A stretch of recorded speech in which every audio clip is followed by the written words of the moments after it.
Stanford. He's going to tell us how you can get crystals out of the Okay. Thanks for inviting me. I'm going to talk about some work I did a little while ago with my advisor, Shauna Kachu, severe staff from Harvard, and another grad student at Stanford named Val.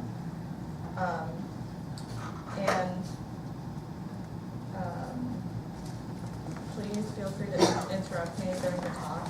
I tried to make it sufficiently general so that you really get the main idea of what we were trying to do, because a lot of the calculations we did were involved like technical, though analytic calculations, but hopefully I won't be too technical with that. So let me know if you have questions. And these pictures on the first slide are supposed to be a vortex lattice and a rendering of a black brane horizon that has periodic structure. Okay, so first just a bit of introduction and motivation for what we were doing. First of all, I mean, a lot of people study ADS-CFT with an eye of describing interesting phases in condensed matter systems. But most condensed matter systems have a variety of phases in the IR which don't have the full conformal symmetry. So ADS-CFT isn't really enough to study these systems, and people have recently been studying various kinds of gravity duals of systems with scaling that breaks Lorentz invariance, where space and time scale differently, where space scales anisotropically, or even inhomogeneities in the system. So that's one motivation from condensed matter physics.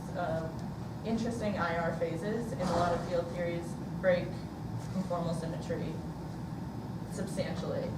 And if this happens, you expect to see that also happen in the dual gravity theory. So the field theory systems that we had in mind when we were studying the gravity system that I'll show you in a second are theories which have non-perturbative operators that generate interesting phases in the IR, such as solid phases. In particular, in doped CFT3s, so three-dimensional CFTs coupled to a chemical potential. Non-perturbative monopole operators are thought to generate interesting solid phases in the IR. And so we are hoping to see evidence of this in the gravity dual of these field theories.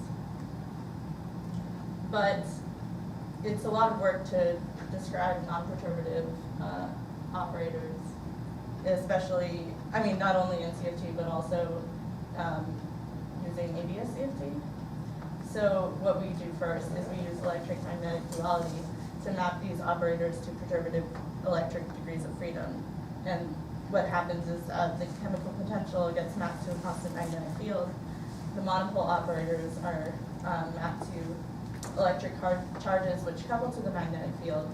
And these we can manipulate perturbatively and show in the electric magnetic dual the generation of a solid phase. So there are two main motivations. One is can we see evidence of these crystalline states holographically, because they're hard to find non-perturbatively in the field theory. And also, can we learn something about extremal brane horizons? Because ground states of field theories are supposed to be dual to extremal black branes in the bulk. And if most ground IR states in field theories break a lot of symmetry, then you would expect that there would be brane solutions which also break these same symmetries. Okay. Okay, so here's just a brief outline of the various things I'm going to be talking about. First, I'm going to present the kinds of field theories we had in mind when we're working, the kinds of field theories we had in mind, which would be dual to the bulk gravitational system we're working with. And I'll briefly discuss S-duality for these theories and their IR solid phases. Then I'll talk about the dual gravitational system that we use, and in particular how a vortex lattice solution can form in this gravitational background. And then I'll discuss, once a vortex lattice solution forms, perturbatively in the linearized approximation, it backreacts on the geometry, and the metric at next leading order takes this periodic structure. And then I'll briefly talk about the physics of this solution, thermodynamics, generalization to more general scaling geometries, and then end with some open questions. Okay, so one example of CFTs in 3 dimensions involves this pair, which are dual under electromagnetic duality. There's the XY model, which is a complex scalar field with this kind of Lagrangian. And phi is an order parameter for the formation of superfluid in the IR. And you can couple this to monopoles, which also non-perturbatively can generate solid phases. And under electromagnetic duality, these monopole operator, which is a non-perturbative operator in this model, becomes the perturbative degrees of freedom in its S-dual, the abelian-Higgs model. And so in particular, what we have in mind is coupling a CFT like the XY model to a constant chemical potential, and using electromagnetic duality to map this to a CFT coupled to a background magnetic field, where the monopole operators in this model become electrically charged degrees of freedom, which couple to the background magnetic field.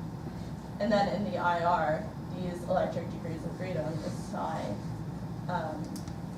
can generate, can get an expectation value, which is translation breaking, and generate a solid phase.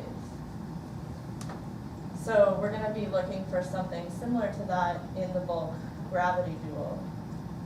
So we'll have a charged scalar field, which is coupled to a background magnetic field, and we'll look for solutions of this scalar field which take the form of vortices.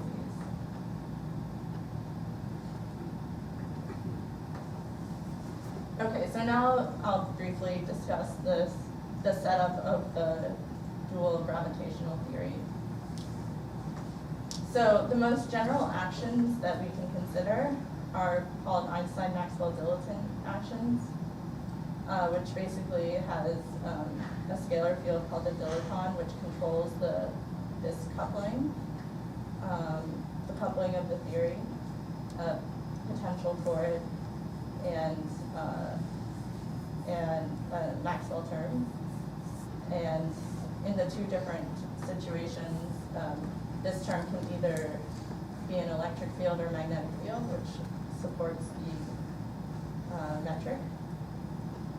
And the most general types of metrics which this action supports take this form. This exponent z has come to be known as the Lipschitz exponent, and it controls the difference in scaling between time and spatial directions. And this exponent theta is known as a hyperscaling violation exponent, and it generally controls how the overall theory scales with energy. So as you rescale R, the metric scales as with this anomalous factor of theta. But the simplest solutions we have will have z equals 1 and theta equals 1 for z equals infinity, which is just ADS2 times R2. And I'll explain briefly at the end how one can generalize the solutions we find to metrics of this more general form. But it's really the math just becomes more complicated. So I'm not going to focus on these types of metrics for most of the time. Do you mean theta or phi? To go back, This, the theta, how is it defined? it's just a parameter in your theory. Not related to phi, obviously. Well, the solution. Oh, that phi is a scalar field, of course. Yeah, Sorry, yeah. eta, in other words, eta and theta relates, I suppose. Oh in yeah, some way. yeah. So this eta, this alpha are related to this theta and this. Okay. Yeah. In some way. Okay. Okay. So as I was mentioning before, there are two ways that these types of metrics can be supported. One is with an electric field. And this would correspond to the first case I was mentioning before, a CFT doped with a constant chemical potential, because an electric field in the bulb becomes a chemical potential in the boundary theory. Or via electric-magnetic duality, these geometries can be supported by a magnetically charged frame, and this corresponds to field theory with a constant background magnetic field.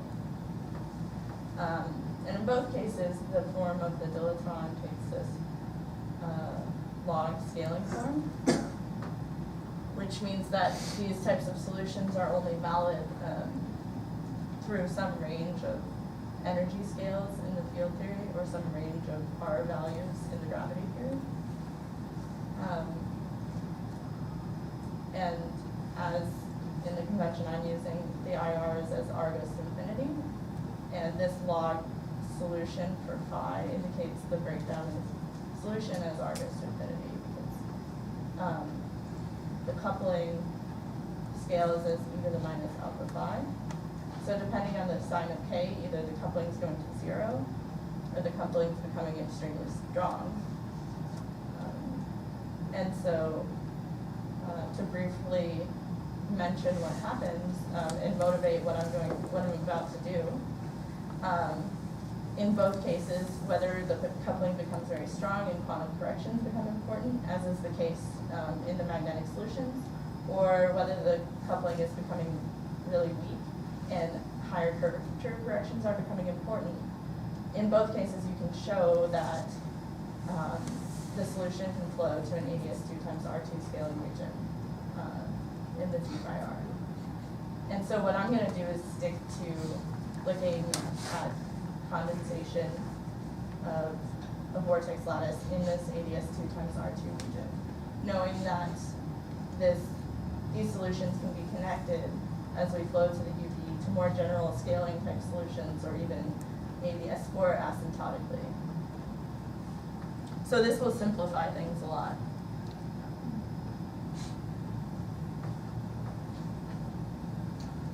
Okay, and one other motivation for studying vortex lattice formation in this ADS2 times R2 scaling region is that, well, ultimately you would like to study the formation of a lattice in a black hole background.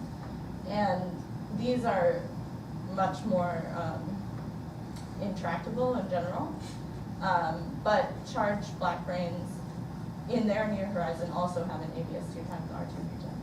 So if one wanted to connect the types of solutions we find to backgrounds with black holes or black brains, it should be possible to do, though most likely numerically. And as I said, all these types of geometries can be embedded in asymptotically ADS4 space, which means that they can flow to a CFT in the UV, which is our motivation from the beginning, coupling a CFT to a chemical potential. Okay. So, as I said, we just study the case of vortex lattice formation in the ADS2 IR region, knowing that this can be connected with these other types of scaling geometries. And the only caveat is that the analysis, this lowest order analysis that we'll do, won't tell us whether lattice condensation is preferred above or below the crossover scale to ADS2, though it should be straightforward to modify your parameters to get it to condense either before or after the geometry crosses over to ADS2. But, I mean, the motivation is to see the general form of this crystalline metric solution and the general physics of it. So this doesn't concern us very much. Okay, so now we add this, what would be dual of this monopole operator to the background ADS2 times R2 solution. So I've set the dilettante that we saw before to a constant and just assume now a background ADS2 times R2 metric. And this will correspond, as I said before, to condensation of the vortex lattice below the scale of crossover to ADS2 times R2. And so psi is a complex scalar field, which is electrically charged and coupled to a background magnetic field. And at zeroth order, the solution is just psi equals 0, and just a constant magnetic field. And psi will be our order parameter for vortex lattice formation, which is dual to these monopole operators in dome CFT.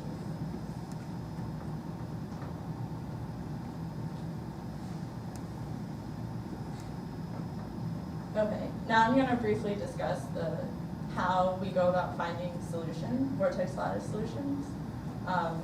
So hopefully you get the general picture from this slide, though I'm not going to give a lot of details about how we actually calculate the solution. What I will say is, so we impose a hard wall cutoff in the IR, and this will be at some value of the ADS radius, R0. And we expand in epsilon, which will be the distance from the value of the critical magnetic field, or rather the dimensionless ratio of the critical magnetic field over where we impose our cutoff. And we just assume solutions of the following form. So at zeroth order, you have this this magnetic field in AX. And then at first order, this psi field, which will contain the vortex lattice solution. And then at next order, the psi field will back react on both the gauge field and the metric at second order in epsilon. And so if psi has some kind of translation breaking symmetry, then at next order in epsilon, the metric and the gauge field will also take this periodic form.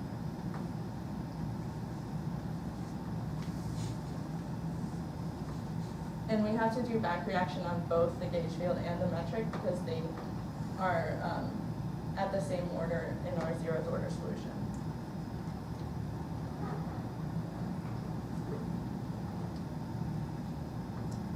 Okay, so I'm not going to write down detailed forms of the equation of motion, but they can be solved by separation of variables. So we assume a part that depends on R and one that depends on X and Y.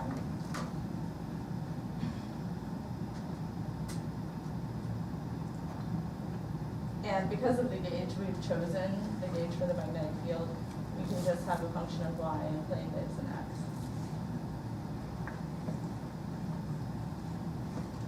So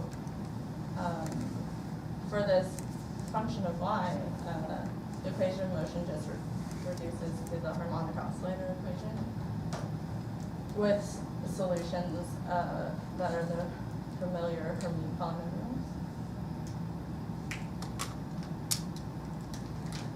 And they depend on the value of the magnetic field, which is Q, and the momentum in X.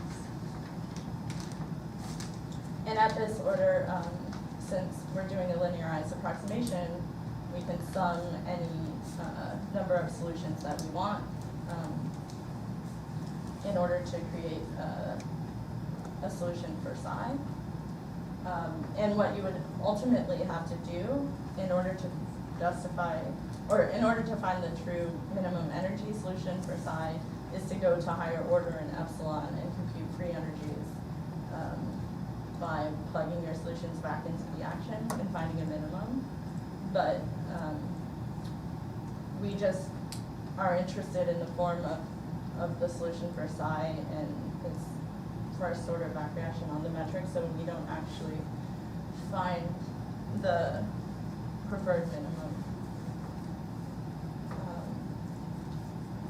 So I'll just describe this, what's known as this basic droplet solution, which will then compose,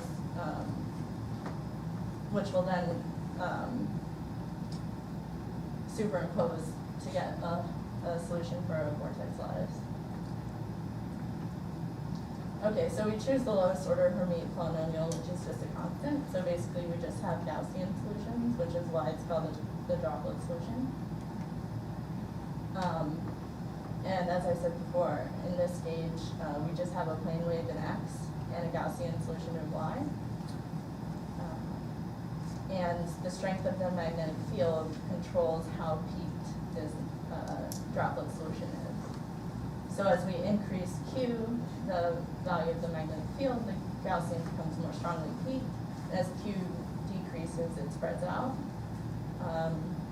Where finally, if you have no field, then you can have a constant solution. How does the periodic structure of lattice emerge?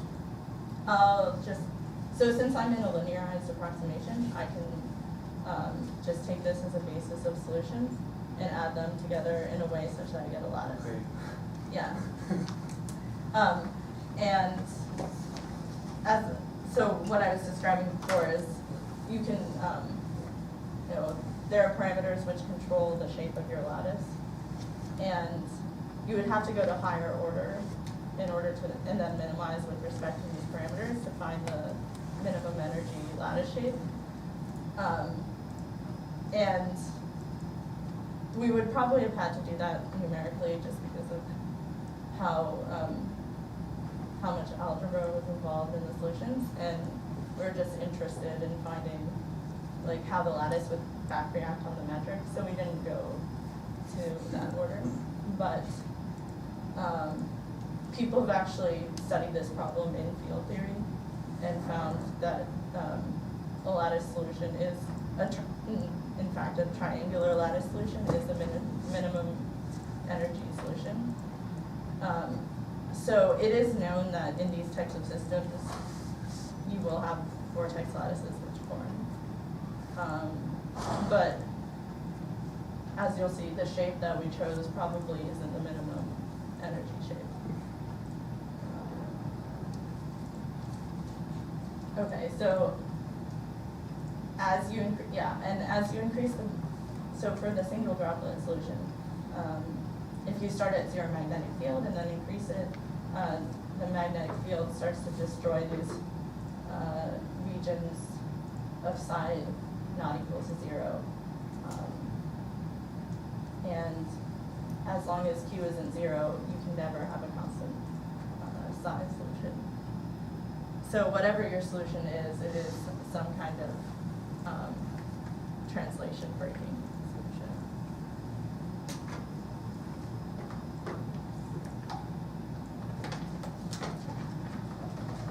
Okay, so this is how we construct a lattice shape out of these single droplet solutions.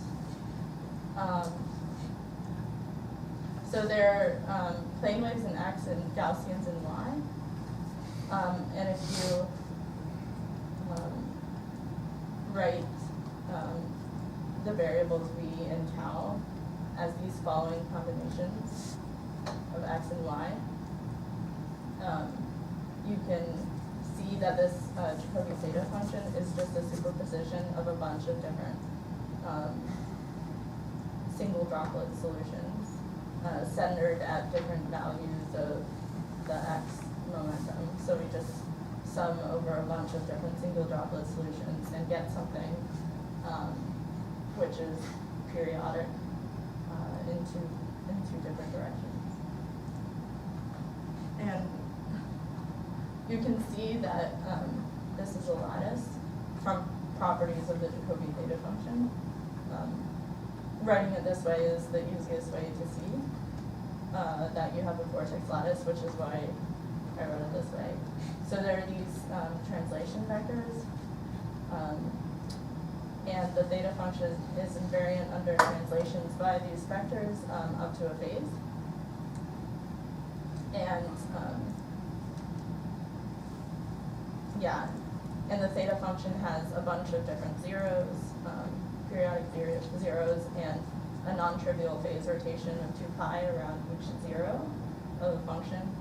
And so that we interpret as the vortex cores, and because there's a non-trivial phase rotation, that's why they're interpreted as vortices. And the area of the unit cell is contains exactly 1 flux quantum in units of the magnetic field.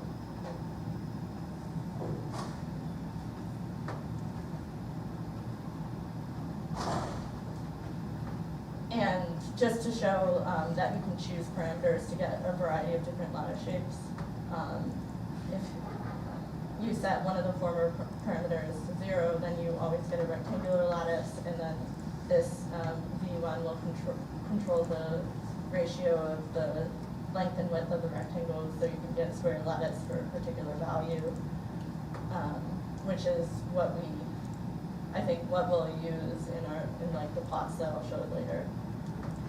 But you can also get this rhombic lattice with equilateral triangles at a particular value of both parameters. And in the condensed matter literature, I believe that this particular solution with equilateral triangles is thought to be the minimum energy configuration. And we don't use that just because it's more annoying. So we stick with the rectangular lattice to make things a bit easier. Okay, so after solving the spatial part of the equation of motion for psi, then we have to solve the radial part. And in ADS2, fields just scale like a power law. So in particular, for the action that we have in terms of the magnetic field and the ADS radius, psi just scales as r to the alpha. And this is the sum over these single droplet solutions that we take in order to get a vortex lattice.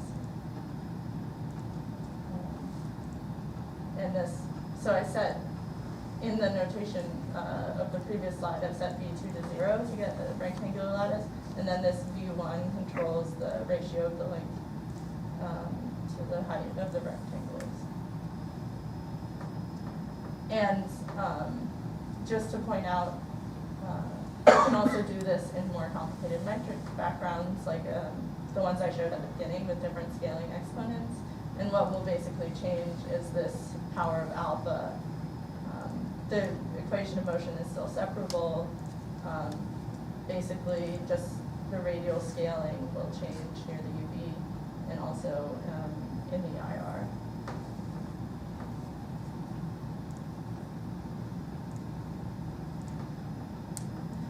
Okay, and this part, this slide is not really important for the physics of the vortex lattice, but just in case you're wondering about how we impose consistent boundary conditions in the IR, I'll briefly mention what we had to do. So we imposed a radial cutoff in the IR and used Randall-Sundrum-like boundary conditions at this cutoff, which basically means sort of reflecting your space-time over the boundary and then imposing jump conditions over the wall. This requires there to be a source of stress energy which is localized at this radial cutoff. And then you solve the equation of motion also across the wall. So it has this condition on the second derivative of your solution with respect to R. And this allows us to solve for the mass deformation we need to place at the wall. This isn't really important for the physics of the vortex lattice solution, you should think of the source of stress energy that we put at the wall as defining the theory. So you pick, essentially what you do is you pick a value of your radial cutoff, and you pick a mass, and then for a given value of these parameters, there exists a critical value of the magnetic field at which purely normalizable solution for psi first exists. And this defines your critical value of the field for condensation of the vortex lattice. And this is just done so that we can work in ADS2 times R2 instead of one of these more physically motivated black hole backgrounds. This allows us to solve the solution for the metric analytically.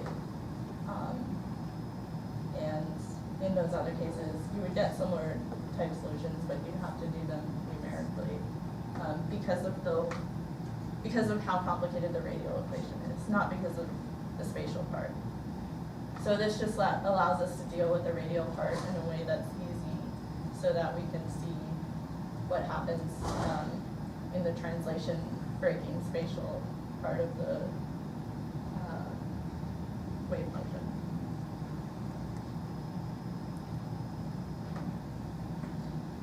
So I'll show you the interesting form of the vortex lattice solution in a minute, but let me just say quickly about the back reaction to the next order.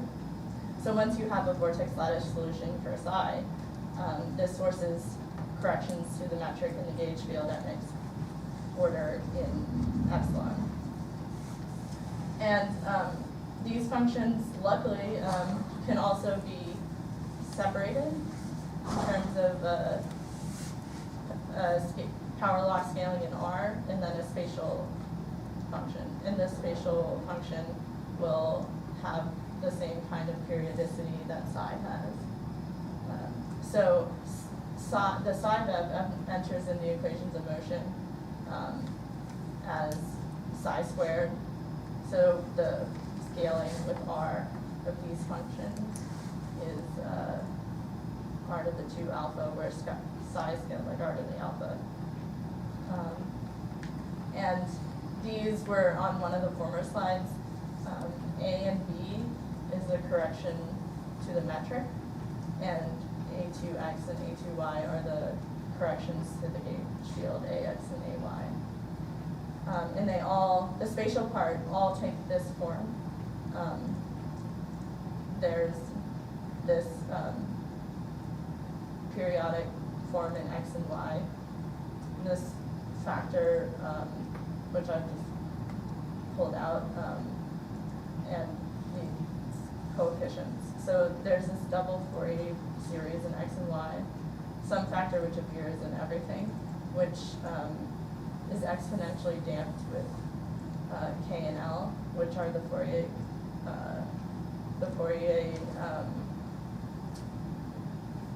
momenta.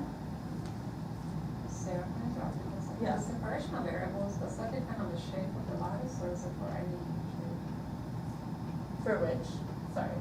Does it depend on the shape that you're assuming for the lattice? Does this depend on the shape? Well, the separability, the fact that you can pull out. Oh, no. You mean the separability in R versus X and Y? Yeah. No, it doesn't depend on the shape. So the shape is just controlled by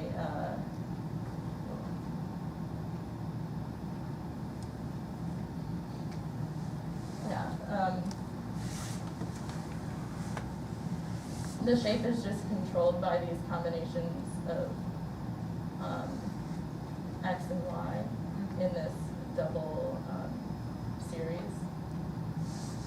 But you have free parameters in the way that you choose to combine these single droplet solutions.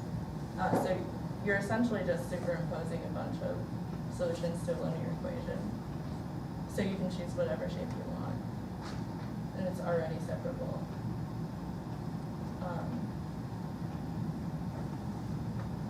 Yeah, and I mean, since we're most interested in the physics of this periodic type solution, we just work in the easiest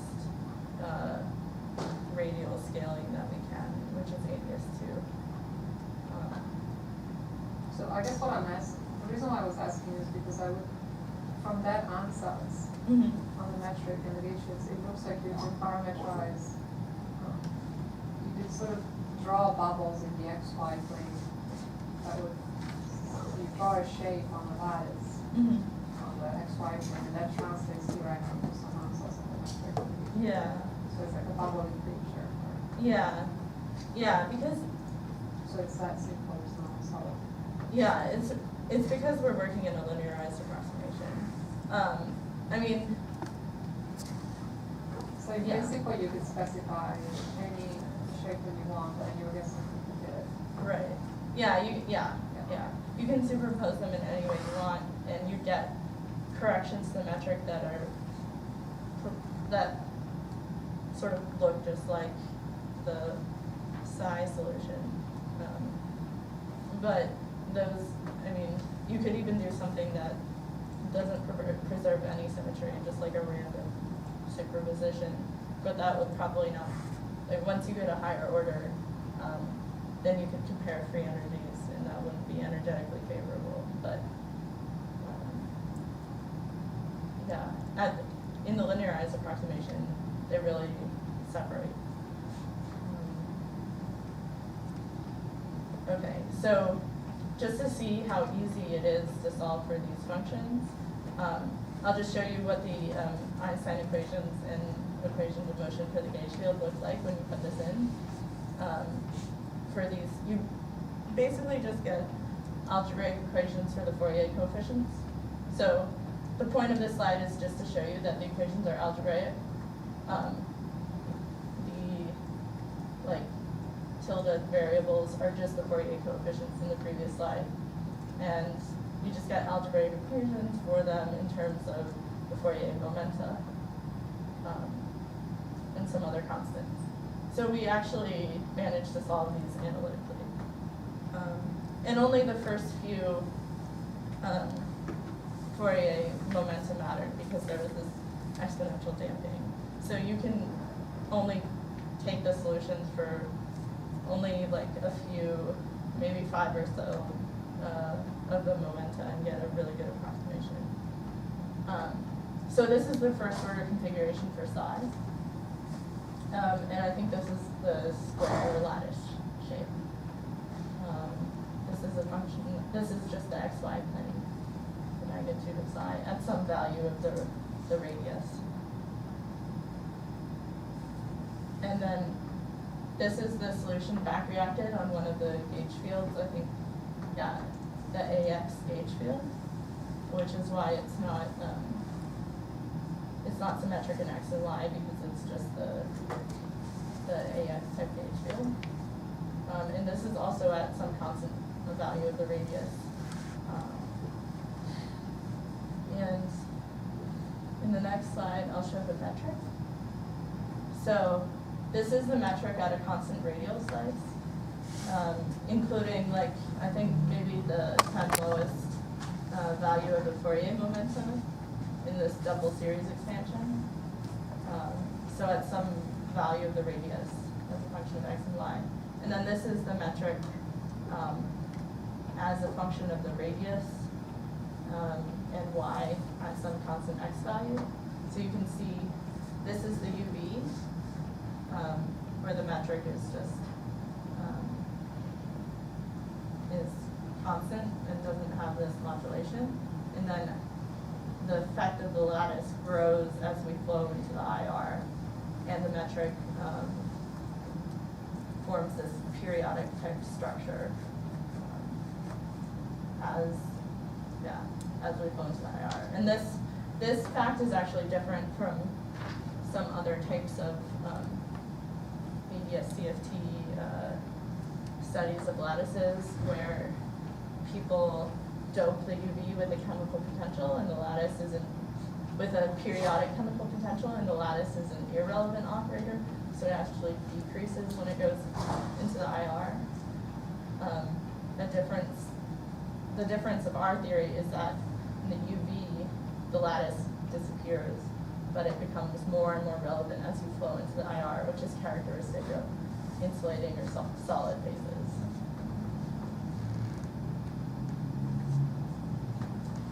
Okay, so now I'll talk about some of the interesting physics that the lattice causes. So, okay, this first point is something I mentioned a few times, just that you can also solve this in more general scaling geometries as the equation is separable, but the radial part of the solution becomes more complicated. And so we did do this, but I'm not really going to talk about details of that. So for, you can compute the effect of the lattice on various thermodynamic quantities. For ADS2, at this order epsilon squared, the lattice has this correction to the free energy, where alpha is the scaling exponent that I showed before. And this T is sort of a heuristic because what we did was we used a radial cutoff. And so this is meant to represent an energy scale, not actually a temperature because we didn't do it in a black hole background.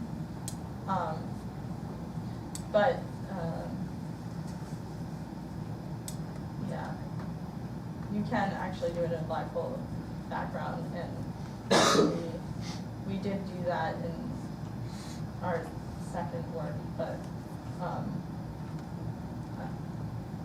yeah, as I said, the radial equation is just messy, and so I didn't want to show that. And then this is for more general scaling geometries. So the free energy at leading order in general depends on this value of theta and z. And so you get this leading order scaling of the free energy, and then you get this lattice correction, which is very similar to the ADS2 correction.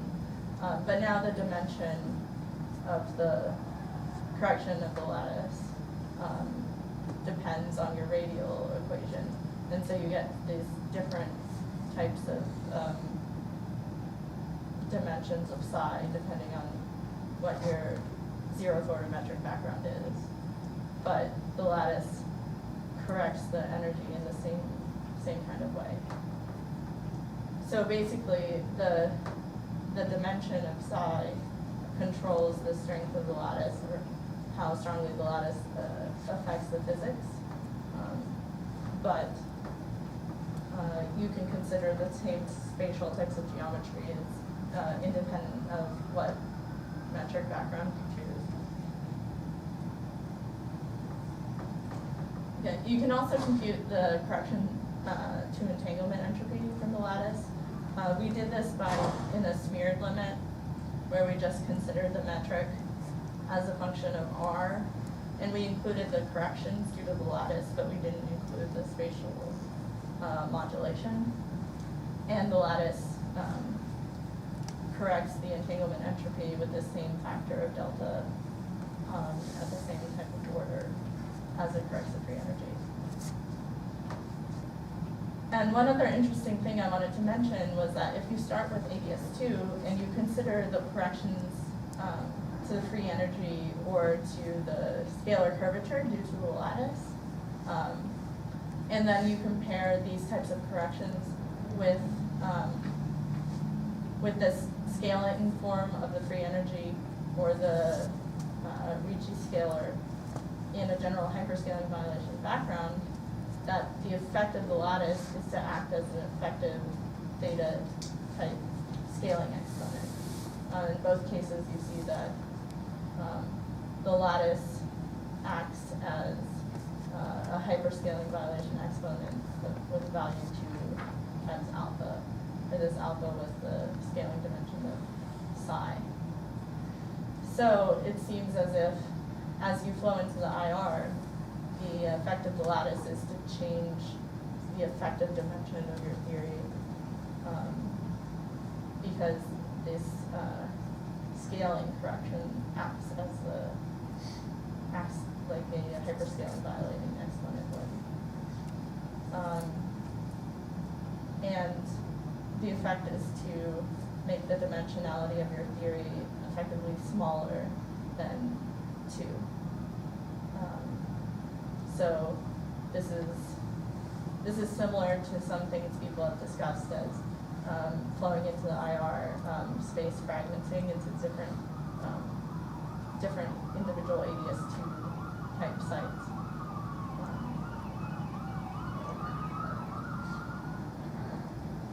Okay, now I want to mention a little bit about how you can do this for backgrounds with the horizon, since this is really the most, this is sort of the ideal, because you would want to observe an actual black brane background with this type of periodic structure. So the metric changes, but for particular values, you can actually solve the radial equation for psi. And once again, it scales like a power law near the boundary with some scaling exponent. And this will control the corrections to the thermodynamic functions. But near the horizon, it scales like this. And so as you approach the black brane horizon, the linearized approximation is breaking down. So you would have to do numerics to fully find a full non-perturbative solution for a black brane with such a periodic structure. But up to some kind of scale, this type of solution will still exist in a black brane background. And the physics is once again controlled by this radial scaling exponent. So a lot of the effect is the same, as in the case with the hard cutoff in the IR. Okay, now I'll just mention a bunch of interesting open questions. So as some people brought up, since we're working in the linearized approximation, we just superimpose a bunch of solutions in a way we wanted to. And that didn't tell us what type of lattice shape was energetically favorable. And this would require backreacting to higher orders in both psi and the metric and the gauge field, which for the case of ADS2 you could probably do analytically, though it gets arbitrarily more complicated. But that wasn't what we were most interested in, so we decided not to do that as a first pass. You could also consider lattice formation as a function of the scaling exponent, since we know that there are smooth geometries which flow from scaling regions to ADS2 regions in the IR to ADS4 regions in the UV. You could compare the energy of lattice formation above or below the crossover scale and see which is preferred, or see if the scale of lattice formation changes as you change the scaling exponents, for example. And then you could also numerically study lattice formation in smooth black brane backgrounds, which would be very interesting. And then there are other condensed matter motivated questions, like you could study current-current correlation functions in these types of geometries to see if the solid phase is insulating. You can study metastability of the lattice. You could also look at fermionic instabilities in these types of backgrounds. We only coupled a complex scalar to the magnetic field. So you could look at fermi coupling fermions, you could see, you could look at the formation of a vortex lattice from a superconducting phase. And you could even study phases with even less symmetry. Like there may be some cases in which a vortex glass, where by glass I just mean something with no translation, no discrete translational symmetry at all, is preferred. So there are a lot of interesting directions that have yet to be explored. Okay, and finally, I end with a few big picture conclusions, which is, just to reiterate our motivation. From the perspective of CFTs, or dope CFTs, we constructed a holographic description of an IR solid phase. And then from the perspective of gravity and brane horizons, we took a first step towards finding solutions for extremal brane horizons with translation invariance broken into a discrete group. So that's all I wanted to say. If there are any questions.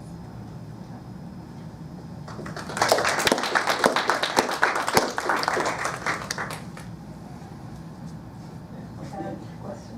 Do you have a feeling for what would be the difference between the current correlators here as opposed to the case where the lattice is in the UV?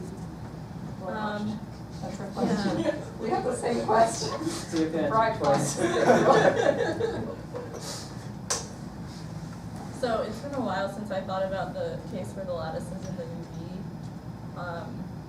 Their current correlators had do you remember what they were like? Is that what the Horowitz? The Horowitz scientist stuff. So they have a dopey. They have a periodic chemical potential UV boundary condition, and then so they sort of put a lattice in the UV, and then it's irrelevant. So the strength decreases as we go to the IR, which is sort of the opposite of what we have. That's the paper where they came to have the scaling, the omega to the -2. Yeah. I don't think we would see that type of. They claim to have a derivative peak scaling. I don't think we would see that because I think we would expect ours to be a rigid.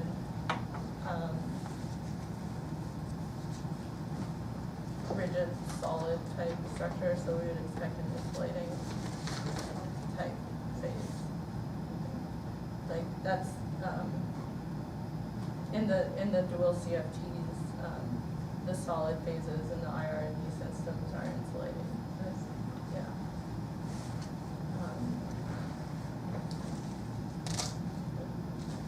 Yeah, I don't remember much more about the details of their stuff. But you think it should be relatively straightforward to just carry out the computation that you're just doing? Well,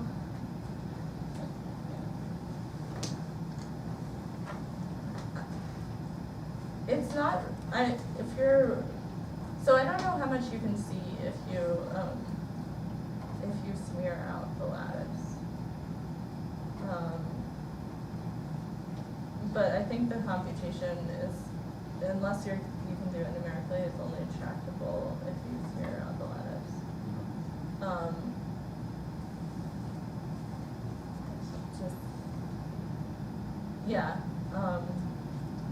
I thought about this for a little while, but then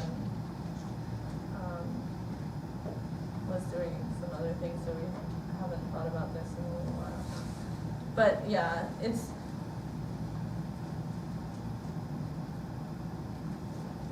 might have to be in there.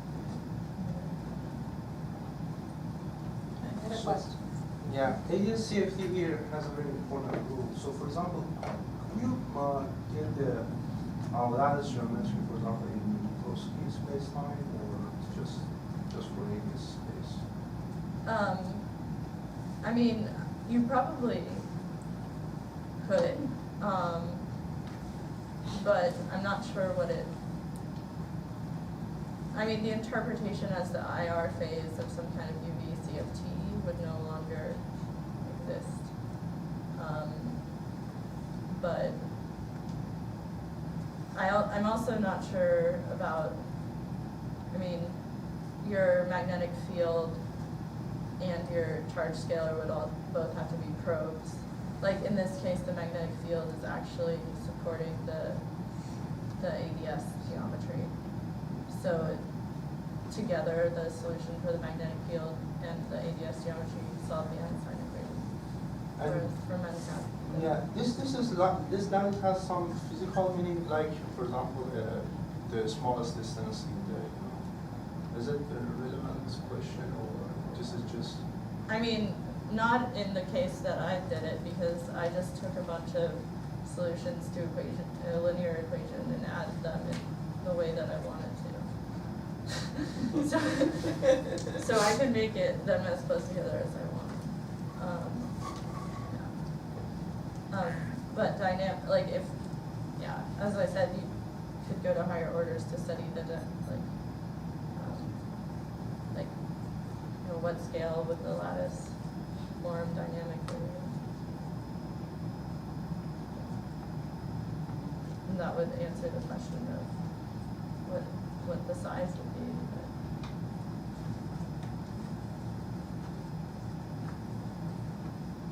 I guess it's also conceivable if you would have a bunch of different metastable, yeah. right, with different orders.